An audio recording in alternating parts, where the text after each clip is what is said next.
Balot ng hangover ang sistema ni Alyssa nang pumasok ito sa trabaho. Bahagya pang magulo ang kanyang buhok. Ilang beses pa siyang napapikit habang nakaupo sa kanyang swivel chair. Hoy te, ano nangyari sa'yo kagabi? Bigla ka na lang nawala? Pahampas na tanong ni Colleen, isa sa mga kaibigang katrabaho ni Alyssa. Hindi kayo maniniwala sa nangyari sa akin. Mahina sabi niya. Ano nga? Hindi naman kami mahuhula. Tsaka ang wild mo pala kagabi Pang-aasar naman ni Pauline.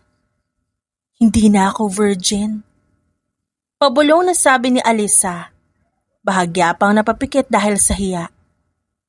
Sandaling natahimik ang kanilang paligid. Pero dahil sa irit ni Colleen, mabilis siyang hinila ni Pauline. Huwag kang maingay, Colleen.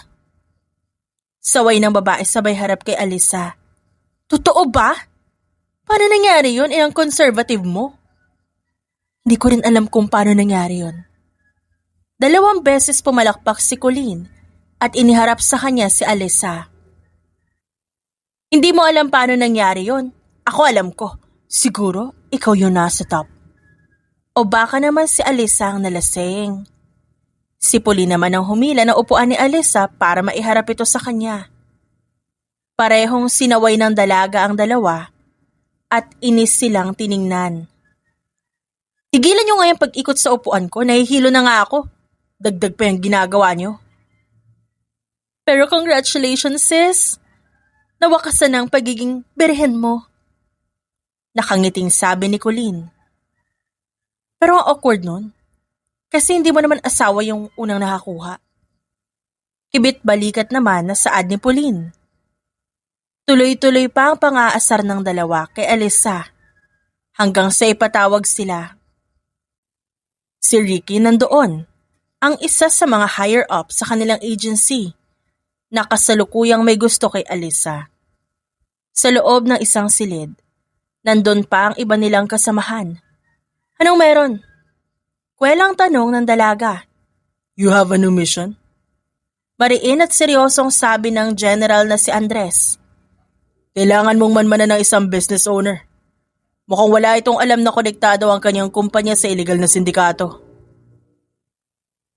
Malinaw na sabi ni Andres. Sir, kala ko sina Colleen ang bibigyan mo ng panibagong misyon.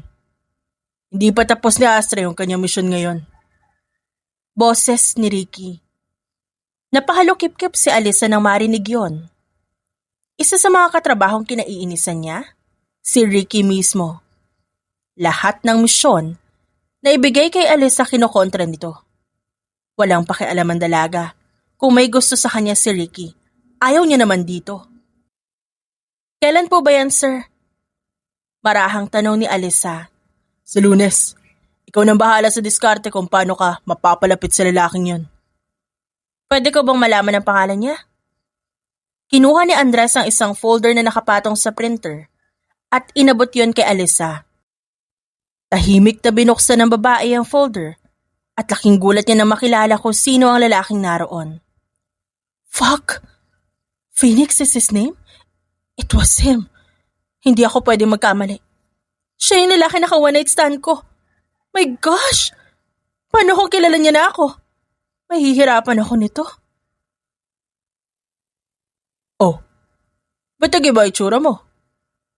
Mukhang may something dyan Bulong ni Colleen.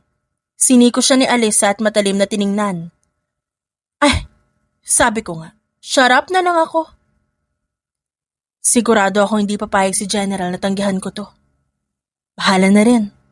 Nakalimutan na naman siguro nito yung nangyari sa amin. Bulong ni Alyssa sa sarili. Nang makalabas silang tatlo sa silid na yon, agad nagsalita si Colleen. Hoy, bakit ano meron dun sa folder? Oo nga, nabigla ka ba? Singit naman ni Pauline. Akmang magsasalita si Alyssa nang biglang tumunog ang pintuan ng silid at narinig niya ang boses ni Ricky. Astra. Tamad na lumingon ang babae. Anong kailangan mo? Nagkatinginan ng dalawang kaibigan ni Alyssa. Sa totoo niyan, Alam nila na may pagtingin si Ricky sa kanilang kaibigan, pero ayaw nilang pangunahan ang babae. Bakit mo tinanggap yung binigay sa'yo na misyon? Naiinis na tanong ni Ricky. Bakit? May masama ba doon? It's none of your business. Di mo naintindihan eh. Nangunot ang noon ni Alyssa matapos yon sabihin ni Ricky. Walang pakialam ang babae kung isa sa mga higher-ups ang lalaki. Natural hindi kita maiintindihan. Hindi ko naman alam kung anong tumatakbo dyan sa utak mo. Tsaka pwede ba tigilan mo na ako? Inis siyang tinalikuran ng babae. Habang ang dalawang kaibigan ni Alyssa ay gulat na sumunod sa kanya. Padabog na umupo ang babae sa kanyang swivel chair. Samantala naman, si Phoenix ay nakangiting inaayos ang kanyang suit bago pumasok sa conference hall. Sir Phoenix, ang ilan po sa mga empleyado umalis ng walang paalam. Sabi ng kanyang assistant. Did they give a resignation letter? May kontrata silang pinirmahan, di ba? Yes po. Wala po tayong magiging habol doon. Kasi nalampasan na po nila yung duration na nakalagay sa kontrata. Then mag-hire ng panibago. We have a social media page, right? Mag-post doon sa harap din ng company natin. Yes, sir. Ang buhay ni Phoenix ay pribado. Ilan lang ang nakakaalam sa mga kaganapan niya sa buhay. Napakamot na lang siya ng noo matapos marinig ang balita ng kanyang assistant. Minsan, nang nagkaroon ng isyu ang kanyang kumpanya. Pero hindi naman yun na naging dahilan na ikababagsak niya. Ilang product ka na ilabas ngayon? Tanong ng lalaki habang nakatingin sa papel sa kanyang office. Mahigit 30 boxes po. Ang kalahati po na ipaship na papuntang Mindoro.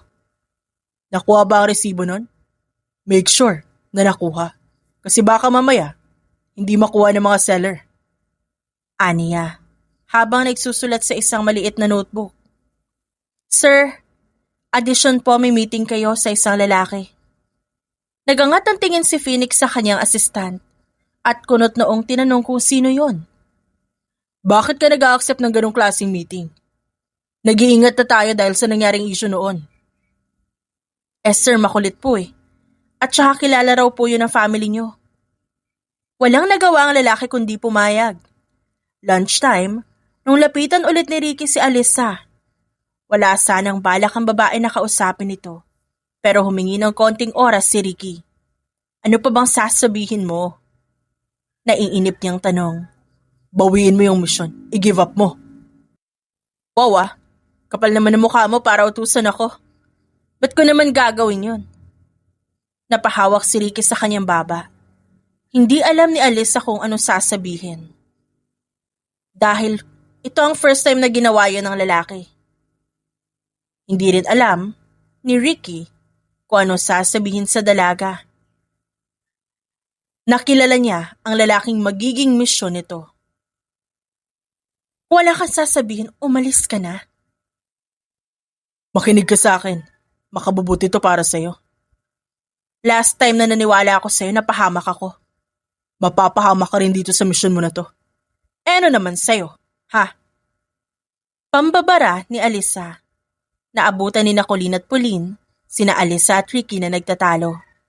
Kitang-kita nilang dalawa kung paano mainis ang kanilang kaibigan, kaya nilapitan na nila ito. Anong nangyayari dito? Takang tanong ni Pauline. Nothing. Simpleng sabi ni Ricky bago tuluyang umalis. Doon lang nakahinga ng maluwag si Alyssa. Napasandal na lang siya sa upuan. Ito na yung pinabili mong pagkain. Marahang pinataw ni Colleen ang pack lunch na pinabili ni Alyssa. Ba't ka na naman kinukulit ng lalaking yon? Boses ni Pauline. Gusto niya kasi wag kong tanggapin yung misyon. Sumenya si Colleen gamit ang kamay nito. Speaking of that, sino nga ba yung lalaki nakita mo sa folder? Kilala mo ba? Oo, siya yung naka one night stand ko. Lihim na napatili ang babae. Di makikita mo na ulit siya. Sana lang, hindi niya ako mumukaan, di ba? Bakit naman? Dahil mahihirapan ako kung sakali. Makalipas ng 3 araw, Walang ibang ginawa si Alyssa kundi mag-search kung sino si Phoenix. Kulang ang impormasyon na nakita niya dahil wala namang pinopost ang lalaki. Alyssa, hiring doon sa company ni Phoenix. Nagmamadali na saad ni Colleen habang hawak ang isang flyer na galing mismo sa kumpanya ng lalaki. Patingin? It's your time. Ano, may resume ka na ba? Umiling si Alyssa habang abala sa flyer. Pumalakpak si Pauline at nakangiting hinila ang kaibigan sa kanyang pwesto. Ako nang gagawa ng resume mo? Ano lalagay natin dito? Ikaw ang naka-one night stand niya? Pang-aasar ng babae. Hoy, Paulina, huwag mo ilalagay yan, ililibing kita ng buhay. Mariing nakaturo ang daliri ni Alyssa kay Pauline. Sorry na, dapat. Attractable ang laman ng resume mo para kapag natignan nila, wala na silang choice kundi tanggapin ka. Ilagay mo dyan, magaling sa iba't ibang posisyon. Natatawang sabi ni Colleen. Sa 3 araw na nakalipas, nakahanda na ang lahat ng kailangan ni Alyssa. Kasalukuyan siyang nakasuot na isang polo shirt na kulay puti at isang straight cut na pantalon. Naghihintay na tawagin para sa interview. Miss Alyssa, I'm here. Kayo na po ang sunod, pasok na po kayo. Nakangiting sabi ng assistant ni Phoenix. Sandaling inayos ni Alyssa ang kanyang suot bago tuluyang pumasok sa loob. Doon nakita niya si Phoenix na prenteng nakaupo. Good morning. Bati ni Alyssa. Hindi ako pwedeng magkamali. Siya nga ang lalaki na kasama ko nung gabing yun. Sana lang talaga hindi niya ako makilala. Hindi ko na tinignan na nakalagay sa resume ko. Dahil sinapuli na ang gumawa nun. Bahala na. So, ano may i-contribute mo sa company ko aside sa nakalagay dito magaling sa iba't ibang posisyon? Sandali siyang natigilan matapos marinig yon. Mabilis niyang kinuha sa kamay ng lalaki ang kanyang resume para tingnan ko ano nakalagay doon. Nanlaki ang mga mata niya nang makitang talagang nilagay nga yun nila Pauline. Care to explain this? Ang ibig ko pong sabihin ay iba't ibang posisyon like manager, simpleng employee, sales officer, ganun. What are your skills? I can manage to do all the tasks and finish it on time. Pwede ako mag-overtime kung talagang kailangan ng papers. Nakangiting sabi ni Alyssa. Nagkibit-balikat si Phoenix at tumingin sa mga mata ng babae. Thank you. Tatawagan ka na lang kapag may result na. Nakahinga ng maluwag si Alyssa dahil doon. Pero hindi pa rin mawala sa kanya ang hiya. Sakto naman, nag-text si Colleen. Pinapapunta si Alyssa sa bahay ni Pauline para magsaya. Pagdating ng babae sa bahay ng kaibigan, inis niyang tiningnan ng dalawa. Ano, kumusta interview? Nakangiting tanong ni Colleen. Walang hiya kayo, nilagay niyo talaga yon? Mabuti na lang at naisipan ko magpaliwanag. Walang humpay katatawa si Pauline. Bakit ba? Ano ba iniisip mo sa iba't ibang posisyon? Alam niyo kahit kailan pahamak talaga kayo eh. Sa kabilang banda, nang matapos ang interview ng lahat, bahagyang nag-stretch si Phoenix. Kumusta ang mga tao? Marami rin ba nag-apply? Tanong ng kanyang tiyuhin. Marami rin ho. How about yung walang name? Tinuloy mo ba ang meeting doon? Yes po. Nasa likod ng document ng pangalan niya. Baka bukas, mamimili na ako ng mga aplikante ipapasok. Ngumiti at tumango sa kanya ang tiyuhin. Nang gumabi, umuwi si Phoenix sa bahay ng kanyang magulang at doon na kumain ng hapunan. Nasaan po si Dad? Tanong ni Phoenix at nilingon pa ang paligid ng bahay. Umalis siya. Ang sabi, bibisita sa lola mo. Ano po bang plano sa birthday ni Lola? She's turning 70. Oo nga eh. Ang balak nila, mag-out of the country tayo. When is that? Para maklear ko schedule ko. 3 months pa simula ngayon. Nang magsimula silang kumain, dumating naman ang bunsong kapatid ni Phoenix na si Annie. May dala itong shopping bag. Halos nasa 5 malalaking shopping bags yon. Mabilis yon na kinuha ng kanilang kasambahay. Hi kuya, how are you? Tanong ni Annie at sandaling niyakap ang kapatid. I'm fine. Ikaw, kumusta ka? Baka mamaya hindi ka nagfo-focus sa pag-aaral mo ah. Hindi pa ba nasabi sa'yo ni Mommy? Puno ng pagtataka si Phoenix na nilingon ng kanyang ina. What's that, Mom? She's going to speak in her former school no high school. Napangiti naman si Phoenix nang marinig yon. Habang abala ang pamilya ni Phoenix na nagsasalo-salo sa hapunan, ang isang sindikato naman ang nakangiti. Nakausap niyo na ba ang tatay ni Phoenix? Tanong ng kanilang boss habang naninigarilyo. Nakausap na. Siya na raw bahala sa warehouse. Kawawa naman ang anak niya. Si Phoenix ang magbabayad sa kasalanan ng kanyang ama. Singit ng isang lalaki habang may hawak na isang baso.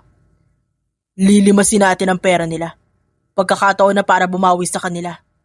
Bakit sa anak tayo gaganti? Ngumisi ang boss at tinapon ng upos ng sigarilyo. No choice tayo. Wala tayong makukuha sa tatay niya. Konti lang pinagkakakitaan nun. Makalipas ang 2 araw, agad na nakuha ni Alisa ang resulta ng kanyang interview. Natanggap siya bilang isang empleyado at araw ng Martes na magsimula siya sa trabaho. I want you to give this to the HR manager. Utos ni Phoenix kay Alisa habang inaabot ang isang manipis na folder.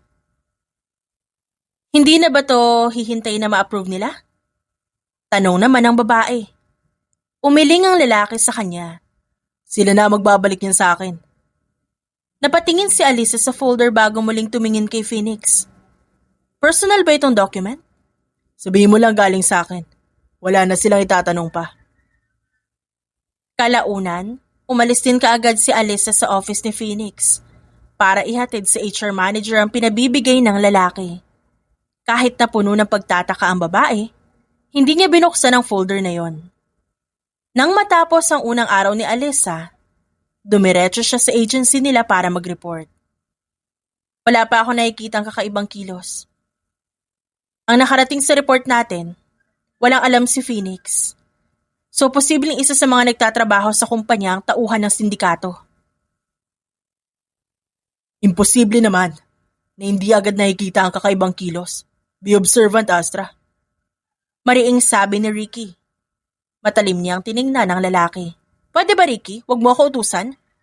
Alam ko ang ginagawa ko. Alam mo? O nagugustuhan mo lang yung Phoenix na yun? Bakit di ka makasagot? Bakit mas marunong ka pa sa akin? Nakakalimutan mo. Katrabaho lang kita kaya sana lumugar ka. Mabuti na lang. At inasikaso ni Andres si Ricky. Sinaway ito ng general. Tama si Astra. Mahirap at hindi agad makikilala ang kilos ng isang tao kung isang araw mo pa lang sila nakakasama. E di dapat sa akin mo na lang binigay ang misyon na to, General. Kung sa'yo ito binigay siguro, interview pa lang hindi ka natatanggapin. Lumabas ng silid si Alisa at kinuha ang mga papel na kanyang ginagawa bago tuluyang umalis. Pagdating niya sa kanilang bahay, nakita niya ang kanyang ina na nagbabasa ng dyaryo. Ma, gabi na po, ba't di ka pa natutulog? Marahan na tanong ng babae. Hindi pa ako inaantok. At sadyang hinintay kita. Teka, kumain ka na ba? Opo. Saad ni Alisa at inilapag sa mesa ang papel na galing sa agency nila. Ano yung dala mo? Mga impormasyon po sa bago kong misyon. Bagong misyon? Baka mamaya delikado yan ha. Pagak na natawa si Alisa. Ma, kaya ko na po ito. Alam niyo kung sinong binabangga ng agency namin. Siyempre, iingatan ko yung sarili ko. Napabuntong hininga ang kanyang ina. Kung bakit ba naman kasi sa dinami-rami ng pwede mong manahin sa tatay mo, yan pang ganyan. Diyan din namatay ang tatay mo at baka mamaya ikaw ang sumunod. Ma, palagi ho ako mag-iingat. At wala ka bang tiwala sa anak mong magaling? Nakangiting biro ni Alisa. Yan ba yung pumapasok ka sa kumpanya para makakuha ng impormasyon? Opo, nalilito na nga po ako sinong unang babantayan doon. Ganito ang gawin mo. Saad ng kanyang ina dahilan para magulat si Alisa. Tumayo mula sa kinauupuan ng ina Lumapit sa mesa kung saan nakalagay ang mga papel. Ilista mo lahat ng tao sa kumpanya. Simulan mong magmasid sa may mga matataas na posisyon. Napaisip siya kung paano nalaman ng kanyang ina ang ganong estilo. Natutunan ko yan sa tatay mo. Kala ko naman nagtrabaho ka na rin sa agency. Ayaw ng papa mo. At saka hindi ko forte ang ganyan. Teka, si kuya pala nakauwi na? Wala pa yung motor niya sa labas ng bahay. Ewan ko ba dyan sa kuya mo? Nung isang araw pa siya, inaabot ng madaling araw sa labas. Problemadong wika ng kanyang ina. Wala ba siyang sinasabi sa inyo kung saan siya pumupunta? Umiling ang kanyang ina. Hindi yun pinakaisipan ni Alessa ng masama. Dahil baka nag-overtime lang sa trabaho ang kanyang kapatid. At habang inilalatag niya ang mga papel sa mesa, katulong niya ang ina. Mas nagkaroon siya ng magandang plano nang tulungan siya nito. Sa mga sumunod na araw, maaga siyang pumasok sa trabaho.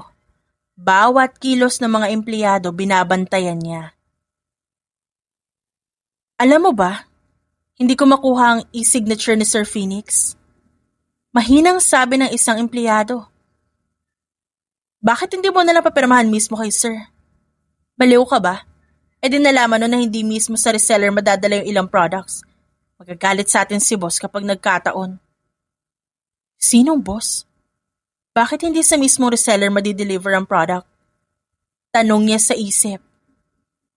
Ba't kasi hindi na lang natin lagyan tong company o warehouse ng gamot eh? Di natigil lahat ng plano ni boss? Yun lang ang bagay na narinig ni Alessa. Balak niya pang usisain kung ano talaga yon, pero tinawag na siya ng kapwa-empleyado na si Joanne. Alessa, samahan mo ako sa warehouse. Tignan natin kung ilan ang stocks ng cream. Ngayon na? Oo, kailangan ni Sir Phoenix ng report. Tinitigan ni Alessa ang babaeng tumawag sa kanya. Habang naglalakad sila, palingon-lingon siya sa paligid. Yun ang kauna-unahang beses na makakapunta siya sa warehouse. Ilang taon ka na nagtatrabaho dito? Mahinang tanong ni Alessa. Mga 5 years na rin, bakit? Wala ka bang kakaibang napapansin? Ha? Anong kakaiba? Kunot noong tanong nito sa kanya. Yung mga kasamahan natin, at saka sa jobang pribado ang lahat ng lakad ni Sir Phoenix?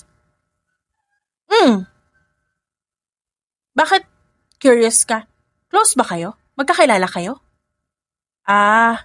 Nasanay lang ako na walang tinatawag na ganon.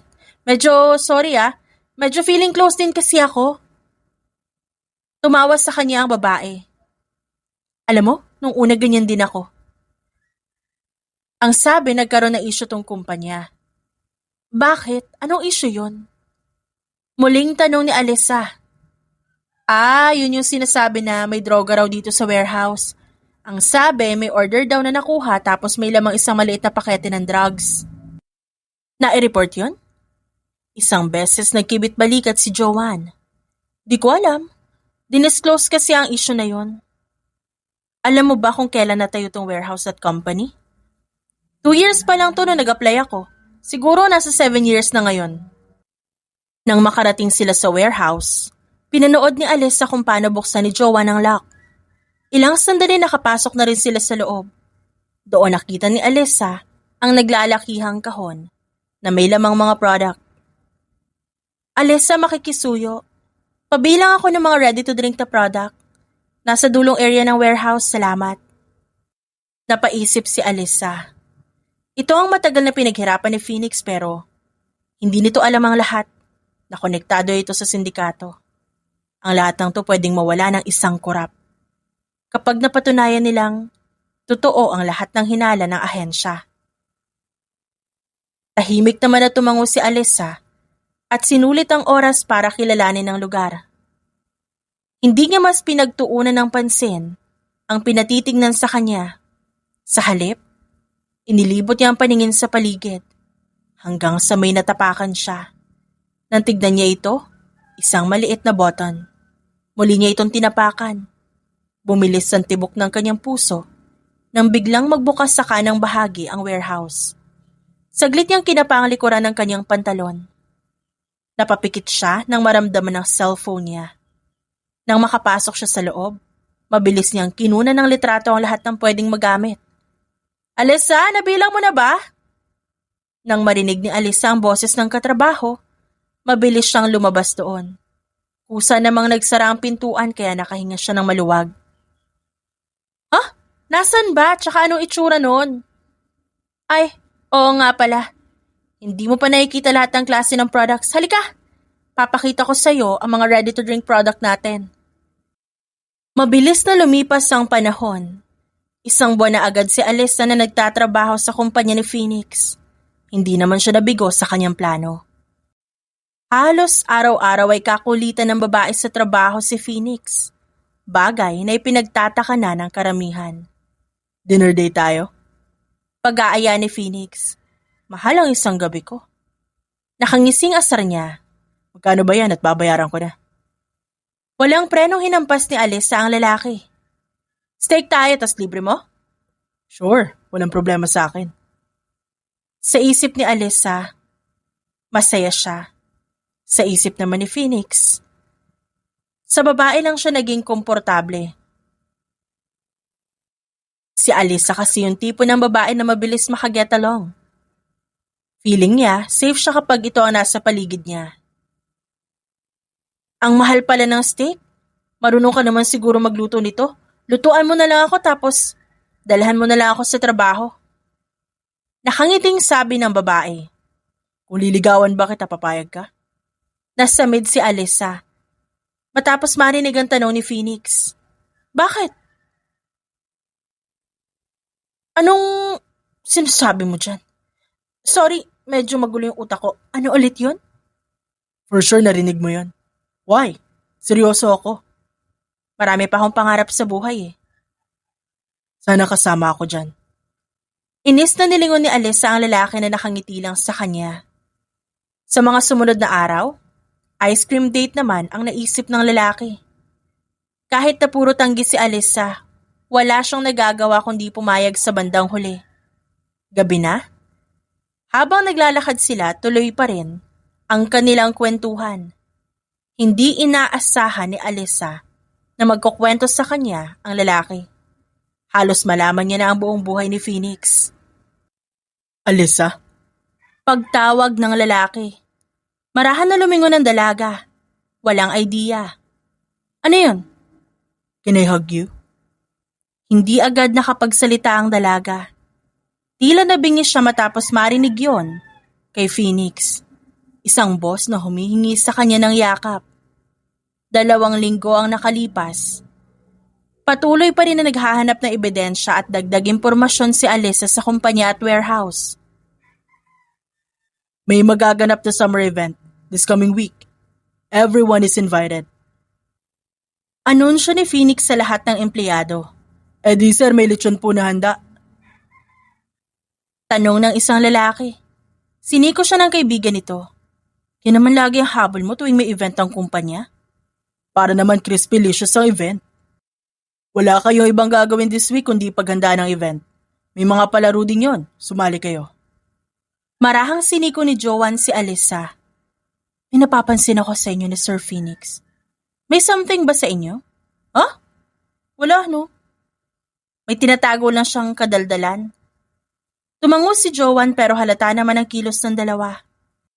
Pasimpleng umalis doon si Alisa. Nang hindi siya napapansin ng mga kasamahan sa trabaho, mabilis siyang pumunta sa motor niya at nagtungo sa agency. Nandyan si Astra. Tawag ni Ricky. Alisa, anong balita? Ayos lang ako, nasan si General Andres? Nasa meeting pa siya. Si Pauline na ang sumagot. Isang beses tumango si Alisa at naupo sa kanyang swivel chair. Pinagmasdan lang siya ni Ricky, pero kahit isang sulyap hindi niya ginawa. Kumusta? Gwapo pa rin ba yung Phoenix na yon? Pabulong na tanong ni Colleen. Tiningnan siya ni Alisa ng masama. May event na gaganapin this week. Lahat magiging busy para doon. May nahanap akong hidden area sa warehouse. Mamaya ko na i-discuss lahat. Ang dami mong utang na kwento sa amin, sabi ni Pauline. Inuutang pala yon? Di naman siguro required na sabihin lahat unless kusa ko ikwento, di ba? Ay, nag-iba na siya. People change. Ikaw lang naman to di nagbabago. Nagmamakaawa ka pa rin sa ex mong ilang beses ka nang niloko, no? Napahawak sa dibdib ang babae, na para bang nasaktan habang tumatawa. Nang mapagplanuhan nila ang lahat ng gagawin, si Alyssa ang naging spy. Pero natigil yon nang malaman ni Alyssa na naglagay ng bantay sa warehouse. May nahanap ka ng gown na isusuot? Tanong ni Joanne sa kanya. Wala pa ikaw. Meron na. Sa bayan lang ako nagtingin. Mura lang doon, gusto mo samahan kita? Wag na, ako nang bahala doon. Tsaka mahaba pa naman ang araw. Sige, basta pag kailangan mo ng tulong, magsabi ka lang ha. Nakangiting saad ng babae. Tinitigan lang siya nito sa kabilang banda habang may inaayos si Alyssa sa kanyang lamesa. Nakatingin sa kanya si Phoenix. Malaya siya nitong pinagmamasdan dahil may namumukaan siya sa babae. Pwede ko ba makausap si Sir Phoenix? Tanong ni Alyssa sa lalaking nasa gilid ng opisina ni Phoenix. Anong kailangan mo sa kanya? Ba't gusto mong malaman sino ka ba? I'm his best friend. I don't care. Hindi naman ikaw ang sadya ko dito. Ano nga? Nasa loob ba siya? Naiinis ng tanong ni Alyssa. Oh, nandun siya. Tahimik siyang nilampasan ng dalaga at pumasok sa opisina ni Phoenix. Natigil ang lalaki sa kanyang ginagawa nang makita si Alyssa. What are you doing here? Pwede ba kita makausap? Importante lang. Tungkol saan? Tungkol sa negosyo mo, sa warehouse mo. Nagangat ang tingin sa kanya si Phoenix, punong-puno ng pagtataka. Ano meron sa warehouse? Alam mo bang nakakonek ang kumpanya mo sa isang malaking sindikato? Diretsong tanong ng babae. Pagak na tumawa ang lalaki matapos marinig ang sinabi ni Alyssa. Nung kalokohan to, Alyssa? Hindi ako nagloloko. Sinasabi ko lang ang totoo. Ang sindikato nakabuntot sa kumpanya mo, pinaghahanap ngayon. Pwedeng madamay ang pinagpaguran mo kung di mo to gagawa ng paraan. Nagtagal ang tingin ni Phoenix kay Alyssa. Siya lang ang babaeng nagsabi noon kay Phoenix. Hindi alam ng lalaki kung anong gustong mangyari ni Alyssa. Ba't ako maniniwala sa'yo? Hindi porket malapit tayo sa isa't isa, pwede ka na magsalita ng kung ano-ano. E di subukan mong bisitahin ang warehouse mo. Sa dulo, may makikita ka maliit na button sa sahig. Pindutin mo yon at magbubukas to ng isang silid kung saan nakalagay ang limpak-limpak na droga. Hindi ako nagpunta dito para lokohin ka lang. Hindi ako maniniwala sa'yo, umalis ka na dito. I have pictures. Ipapakita ko sa'yo, maniwala ka lang. Hindi ko kailangan ng tulong mo, umalis ka na at ginugulo mo lang ako. Isang beses siyang pinakatitigan ni Alyssa.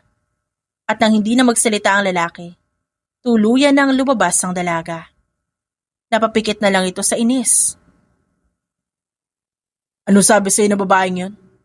Grabe, tinaraya niya ako kanina, alam mo ba yun? Sumbong ng kaibigan ni Phoenix sa kanya. Napaisip naman ang lalaki. May naaalala talaga siyang kamukha nito noon. At napaisip din siya kung posible bang totoo ang sinasabi ng dalaga. Warehouse? Sa dulo nito may boto na sahig? What does that mean? Nang sumapit ang gabi at kasama ni Phoenix ang kanyang pamilya, hindi na siya mapakali. Paulit-ulit niyang naririnig sa kanyang isipan ang sinabi ng babae. Anak, may tumatawag sa'yo. Boses yon ng ina ni Alyssa. Nagtaka naman siya kung sinong tumatawag sa kanya. At nang makita niyang si Phoenix yon, walang pagdadalawang isip niyang sinagot ang tawag. Anong kailangan niyo, sir? Magkita tayo sa harap ng warehouse. Bakit? Kala ko ba hindi ka naniniwala sa akin? Just come here. Maniniwala lang ako sa'yo kapag naipakita mo sa akin ang bagay na sinasabi mo. Paano kapag wala? Then you're fired.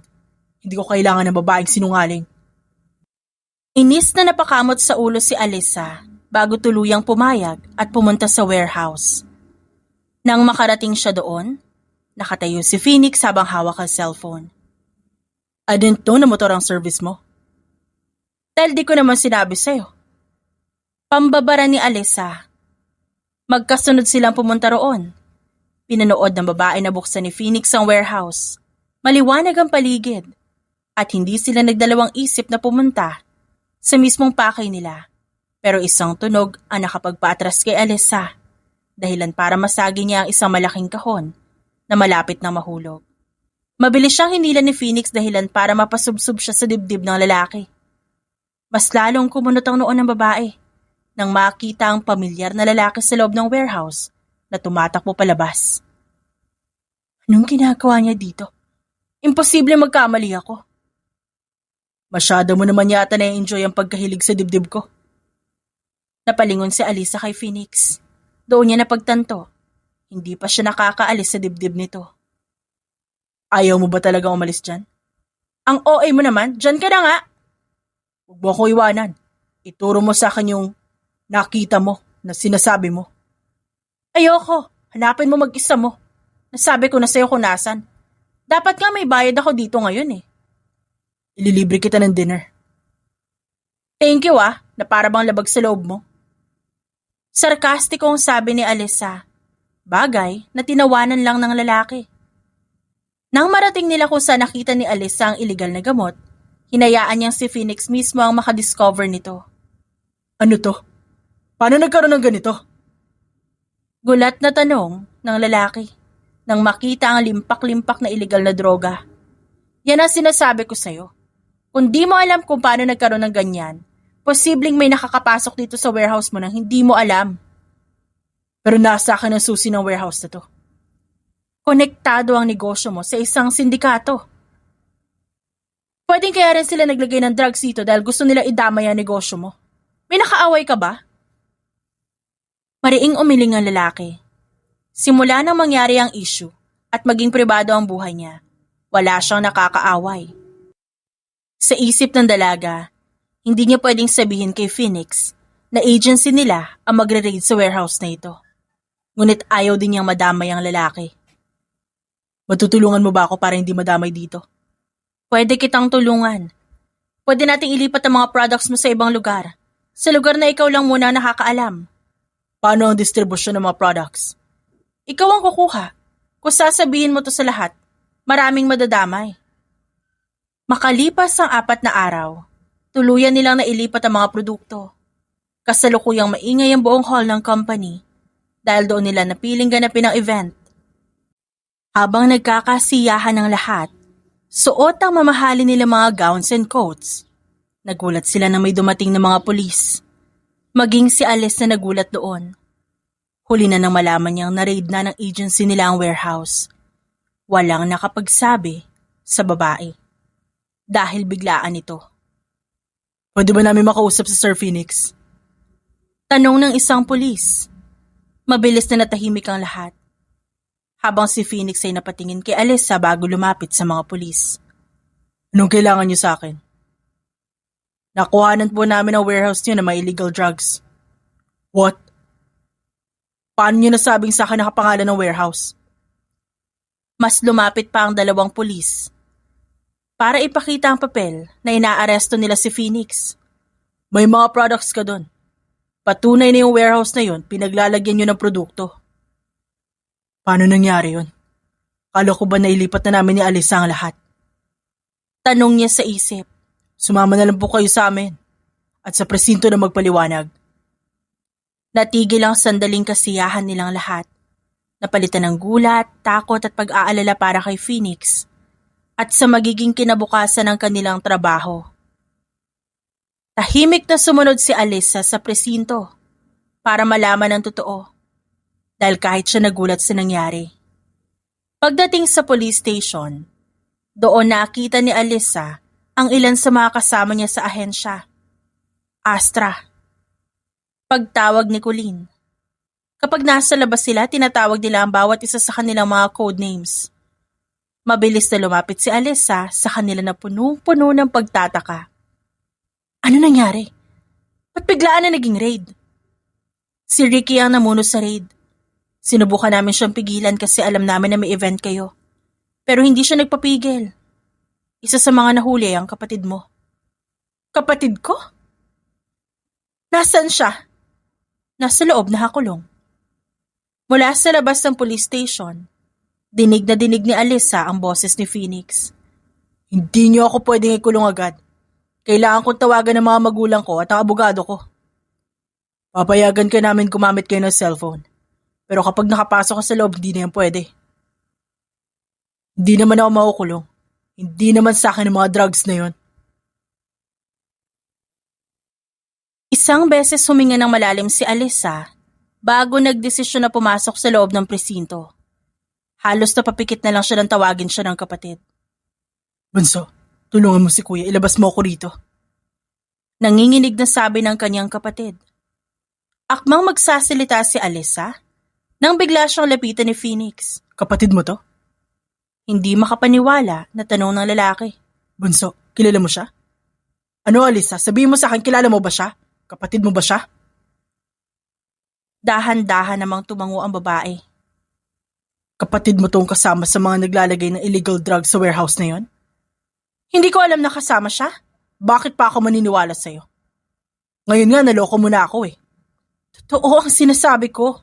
So ano? Ikaw din ba naglagay ng ilang products ko ron para idamay ako? Isang beses na umiling si Alyssa, pero hindi siya pinaniwalaan ni Phoenix. Hindi. Hindi siya pinansin ni Phoenix at nagpunta mismo sa mga pulis. Sir, pwede ko ba makita ang mga evidence na tinuturo ako?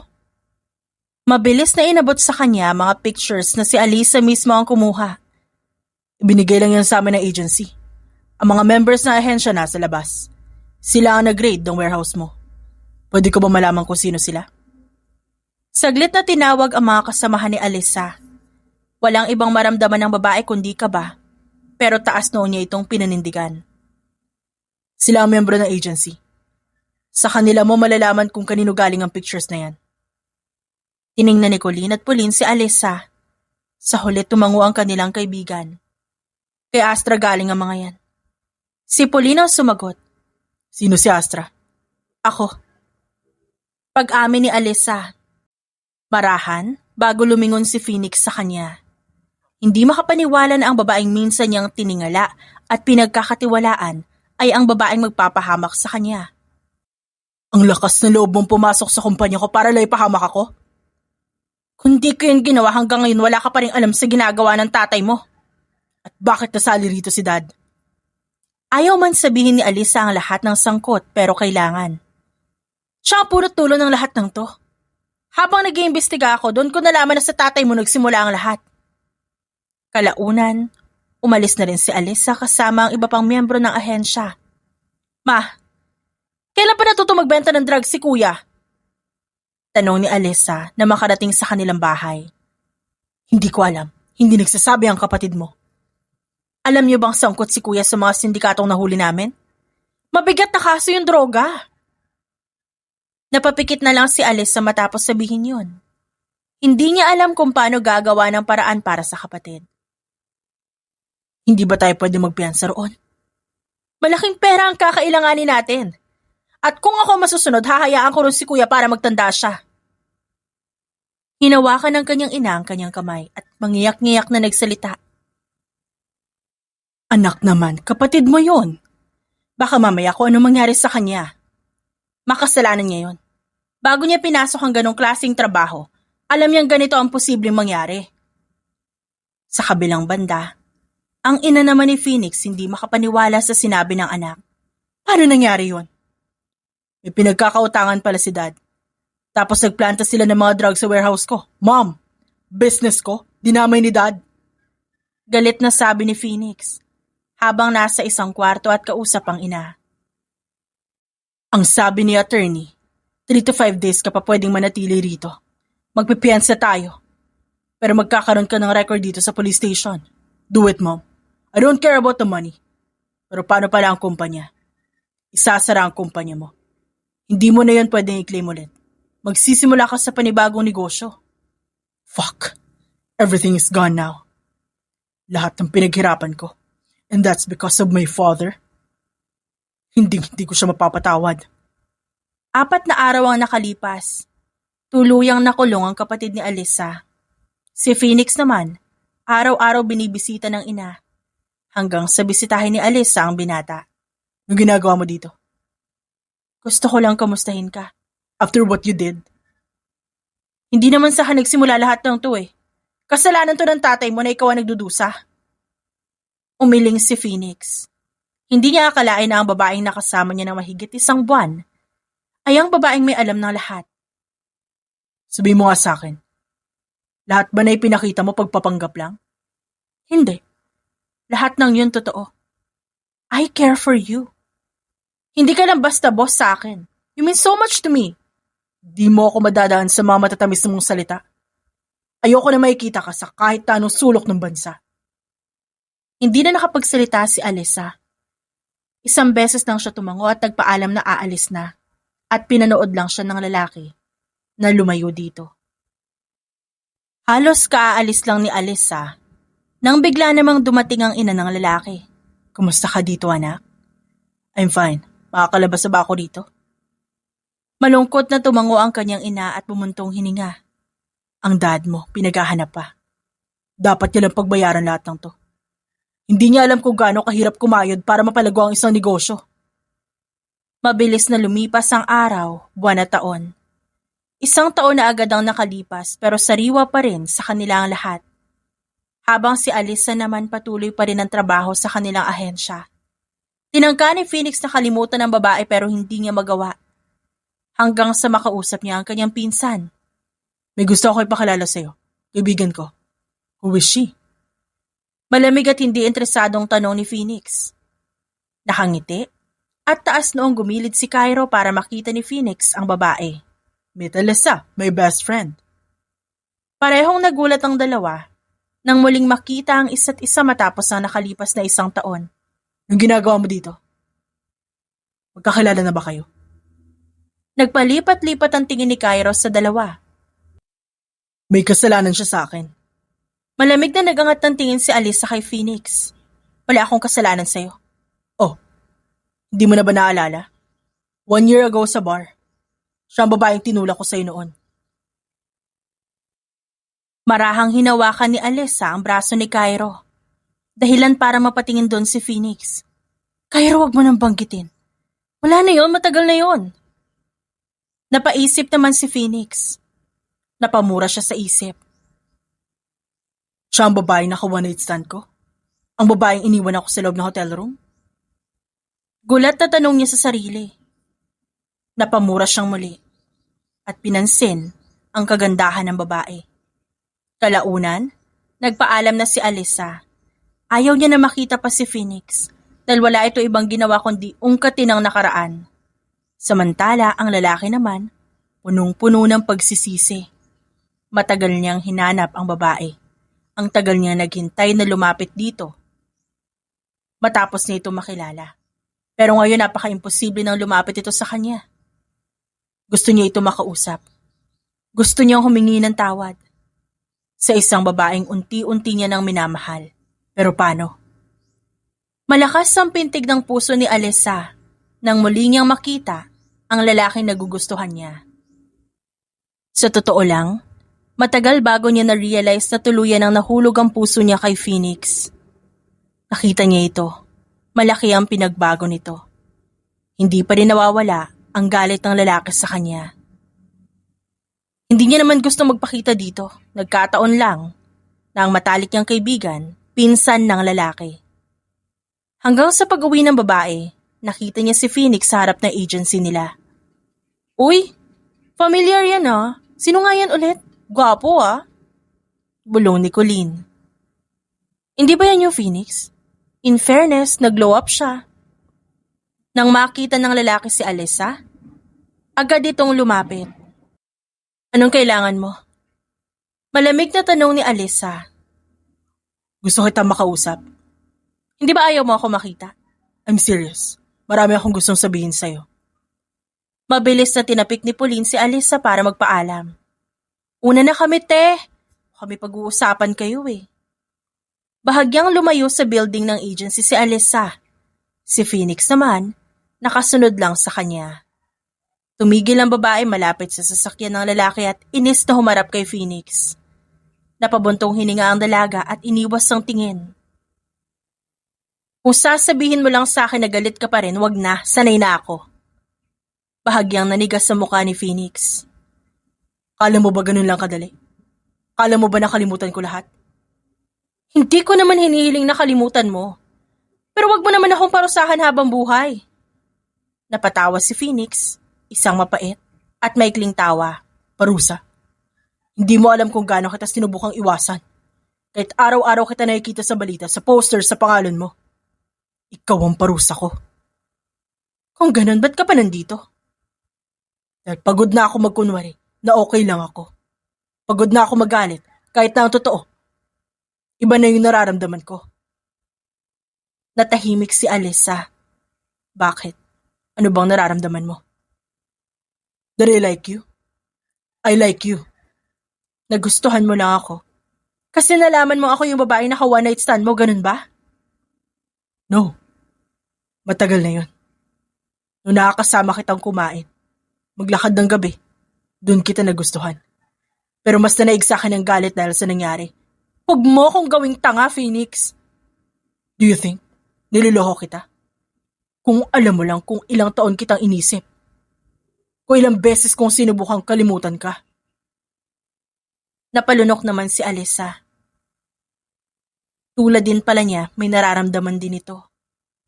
Lumapit pa si Phoenix at halos magkatapat na sila. Gusto kong humingi ng tawad.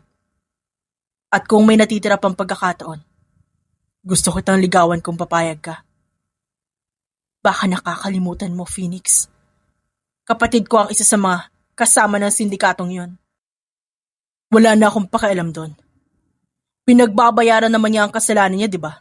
Ang nais ko lang ngayon palambutin ng puso mong ako ang naging rason kung ba't yan naging bato. Isang beses na pabuntong hininga ang babae. Hindi ko alam kung kaya ko. Pero sige, susubukan ko. Matapos ang naging komprontasyon, sinadya ni Phoenix ang ina ng babae. Inalam nito kung nasa nakatira ito.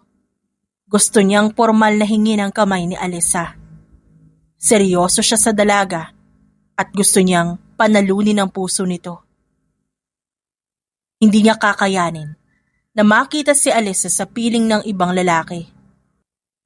Maingat na kumatok si Phoenix sa pinto. Ilang sandali pa'y bumungad ang babae na may maamo muka, ngunit may matalas na mga mata. Sino siya? Tanong ng ina ni Alyssa. Ako po si Phoenix. Gusto ko po sanang formal kayo makausap. Pasok ka. Pagkaupo nila, diretso agad ang tanong ng ina. Ano sadya mo? Nandito po ako para maging tapat. Mahal ko po ang anak niyo. Si Alyssa. Ano nagustuhan mo sa kanya? I love how strong she is. Alam ko po na mahirap din ang pinagdaanan niya. Pero seryoso po ako. Gusto ko po sanang ligawan ng anak niyo. Nandito po ako para magpaalam sa inyo. Ngumiti ang ina ng babae. Naiintindihan kita. Pero uunahan na kita. Mahirap mahalin ang anak ko. Kapag nakapagdesisyon na siya, wala ka na magagawa. Kaya mo ba yun intindihin lahat? Handa po ako. May paninindigan po ako at patutunayan ko po yun sa inyo. Isa lang ang gusto kong ipangako mo. Kahit ano po, basta para kay Alyssa gagawin ko. Ingatan mo siya. Matanda na ako at makakampante lang ako kapag nakita ko masaya siya sa'yo. Nakahinga ng maluwag si Phoenix nang pumayag ang ina ni Alyssa. Wala na siyang sasayangin na oras, panahon at tiwala. Para kay Alyssa, masyadong magulo ang utak niya. Hindi niya alam kung dapat ba niyang bigyan ng pagkakataon si Phoenix. E ano bang kinakatakot mo at ayaw mo siyang payagan? Seryosong tanong ni Pauline. Natatakot ako na baka masaktan ulit. Oo, mahal ko siya. Oo, gusto ko siya. Pero paano ko ako na naman ang talo sa huli? Napabuntong hininga si Pauline. At paano kung di mo subukan? Hindi ka ba natatakot na habang buhay mong iisipin ng what if? Mas madaling mag-isip ng what if kesa muling madurog, no? Ay, tigilan mo yan. Mas madaling makamove on sa rejection kesa sa what if na yan. Marahang tinapik ni Colleen ang balikat ni Alyssa, dahilan para mapatingin ng babae. Kung anong sinasabi ng puso mo, pakinggan mo. Minsan mo lang gagawin to at ang mahalaga sinubukan mo. At habang pauwi na si Alyssa sakay sa kanyang motor, mas pinili niyang makalanghap ng sariwang hangin at makapag-isip. Humihingi na siya ng sign kay Lord kung patutuloy niya ang lalaki sa kanyang buhay. Makalipas ang mahigit 3 linggo, nagugulat na lang si Alyssa sa tuwing makikita ang lalaki sa kanilang bahay. Doon siya nakapagdesisyon na tuluyang papasukin sa buhay niya si Phoenix. Phoenix, pwede ba kita makausap? Sige, tungkol saan? Tungkol sa panliligaw mo? Nilamon ng kaba ang lalaki. Sure. Nang makalabas sila ng bahay, doon na nagsimulang magsalita si Alyssa. Alam ko mahirap para sa ating dalawa ang lahat ng to. Pareho tayo naging dahilan ng sakit ng isa't isa. Pero wala akong pinagsisisihan doon. Pero patuloy akong mumultuhin ang nararamdaman ko kung di ko susubukan to. Phoenix, pumapayag na akong ligawan mo. Isang malaking ngiti ang sumilay sa labi ng binata matapos marinig ang sinabi ni Alyssa. Nang sabihin niyo ng babae, mas nakahinga siya ng maluwag. Maraming salamat. Alam kong cringe pakinggan to, pero iingatan kita.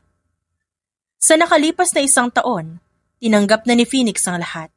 Wala siyang ibang gustong gawin, kundi magsimula ng panibagong buhay, kasama ang babaeng mahal niya. Kuya, you can't be serious about that. And why is that? Can't I love my one and only girl? Sagot niya kay Annie na tumatawa. She's the one who messed up your company. Siya ang dahilan kung ba't hanggang ngayon nakakulong na si Dad. Dad destroyed himself and her family. And besides, it's been a year. Alyssa and I are both sorry. Hell no! Over my dead, sexy body. Hindi kita pinipilit at tanggapin si Alyssa. Wala akong pakialam sa sasabihin niyo. I love her, and no one can take that away from me. Sa unang date nila sa Manila Ocean Park sila nagtungo. Aquarium date ang theme nila. Hindi akalain ni Alyssa na doon siya dadalhin ng lalaki. Is this really your idea? Aquarium date? Para tayo mga bata nito. Natatawang sabi ng dalaga. This isn't just for kids. We can relax here too. And this isn't the only place we're going. Marami ba tayong agenda ngayon? It depends. Pero may list ako every time na lalabas tayo. Nakangiting nilingon ni Alyssa ang lalaki. Wow, ready siya ha? Of course. Minsan ka lang maging free sa trabaho. Oo nga pala, ano magiging negosyo mo ngayon? Tanong ni Alyssa.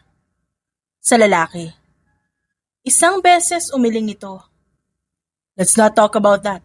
Pag-usapan natin ang magiging buhay natin after natin ikasal. Kasal? Nasamid si Alyssa sa sinabi ng lalaki. Hindi niya akalain na gano'n na ang nasa isip ni Phoenix. Yes. Dito rin naman tayo papunta, di ba? Hoy, nanliligaw ka pa nga lang eh. Sigurado na ako sa'yo. Everything is planned. Hindi ka magugutom kapag pinakasalan mo ako. Umangat ang kilay ng babae at binigyan si Phoenix ng nanghahamon na tingin. At bakit? Paano mo ako bubuhayan, ha? State your answer kasi dyan ko malalaman kung papasa ka ba. If I become your husband, surely I will be. You won't have to work, but it's up to you. Hindi kita pipigilan, hindi kita pipilitin. But I will give you everything you want, even your cravings. Bubuo tayo ng masayang pamilya. Everything seems perfect. Hindi niya ma-imagine kung hindi si Phoenix ang mapapangasawa niya. Siyempre, sa isip ni Alyssa, gusto niyang ang lalaki ang maging tatay na magiging anak niya. Habang patuloy ang panliligaw ni Phoenix, tuloy din ang pagpaplano nito sa pinapagawang bahay para sa kanila ng babae. Si Alyssa naman, halos hindi mawala ang ngiti sa labi. Maya't maya niya naalala ang moment nila ni Phoenix. Ito na po yung kalahating hulog para sa bahay. Maraming salamat. Ito na ang susi na inyong bahay. Welcome sa bago niyong bahay. Excited na siya ipakita sa kanyang ina ang bagong bahay na binili niya para dito. Ilang taon niya rin itong hinulugan. Masaya siya na meron siyang naipundar para sa pamilya. At kahit wala na ang kanyang ama, ang mahalaga, natupad niya ang hiling nito. Ma, may gagawin ka ba? Wala naman anak, bakit? Magbihis ka, sama mo ako. May papakita ako sa'yo. Saan mo naman ako dadalhin? Basta, may papakita ako sa'yo. Saan mo ako isasakay? Sa motor mong malaki? Ay, saan mo gusto ma? May eroplano at kotse ka ba? Wala. O edi sa motor. Bilis naman, naiinip na ako. Makalipas ang 3 oras, masayang naipakita ni Alyssa ang bagay na matagal niyang itinago sa kanyang ina. Nangingilid ang luha ng kanyang ina nang yakapin siya nito. Sa kabilang banda si Phoenix naman masayang kausap ang kanyang pamilya habang nagpaplano ng reunion. Sasama ba talaga yan si Phoenix? Baka mamaya hindi yan sumama at may aayusin sa bagong negosyo. Saad ng tiyahin niya at nakatingin ng masama sa lalaki. Sasama yan. Isama mo si Alyssa para makilala ng tita mo. I'll try to ask her. Baka si mamaya may gagawin siya. Aba teka, nasan pala ang bunso niyo? Nasa kanyang silid. Ewan ko ba kung anong ginagawa. Saan niyo ba balak mag-reunion? Tanong ng tiyuhin ni Phoenix. Mas maganda sa La Union, di ba? Para malayo-layo ng konti. Nakangiting sabi ng ina ng lalaki. Sa mga sumunod na araw, masayang sinabi ni Alyssa kay Phoenix ang tungkol sa bahay na binili niya. Doon din nagkaroon ng pagkakataon ng dalawa na mapag-usapan ang nangyari noon. Pero sinadya mo ba yon? Marahang tanong ng lalaki habang hawak ang kamay ni Alyssa. Ang alin? Lahat. Yung pinasok mo yung company ko. Yung pagkuha mo ng tiwala ko. Napayuko si Alyssa bago sumagot. Oo, sinadya ko yun. Planado lahat ng yun. Is it revenge or something? It is to save you. Hindi ko binalak na maghiganti dahil na nakuha mo yung pagkababae ko. Mahinang sabi ng dalaga. Hindi mo ba bibisitahin ang daddy mo? No, wala pa akong lakas ng loob para makita siya. You should visit your dad. Alam kong kaya mo siyang patawarin. Yes, it takes time pero know that your father needs a family right now. Nakangiti lang si Alyssa pero kita ni Phoenix ang lungkot doon.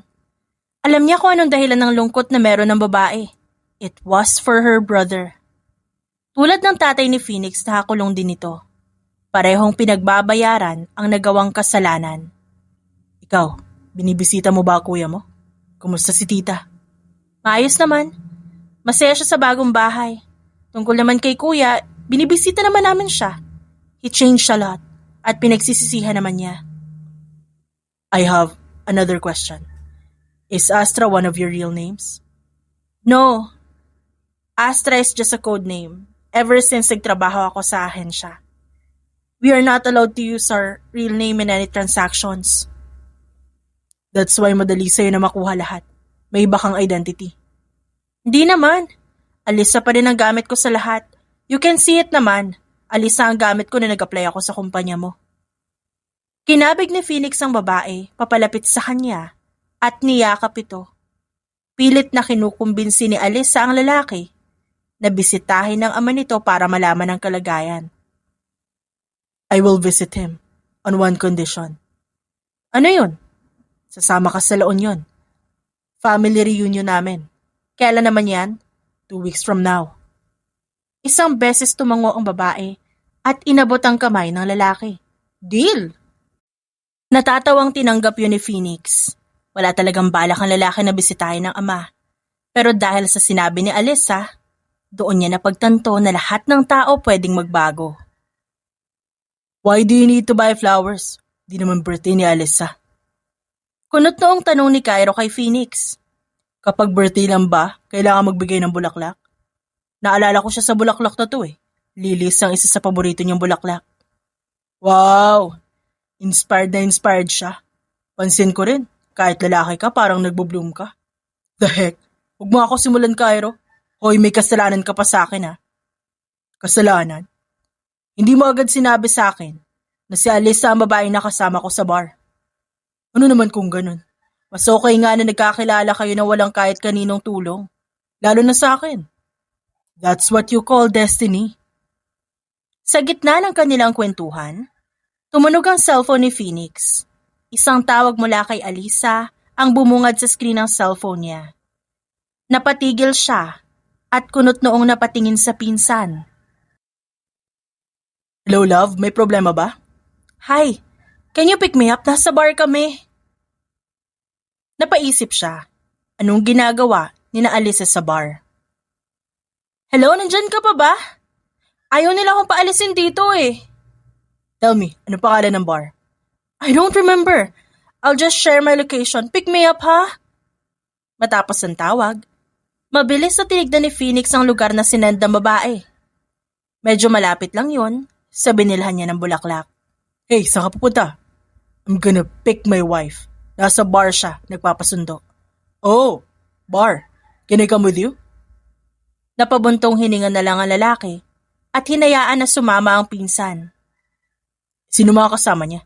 Baka mahanap ko yung dawan ko Probably her co-workmates. Hindi sila nagtagal sa biyahe. Wala naman traffic. Mabuti na lang, nakarating din sila agad na makapasok sila sa loob ng bar. Agad nilang nakita kung saan nakaupo si Alyssa.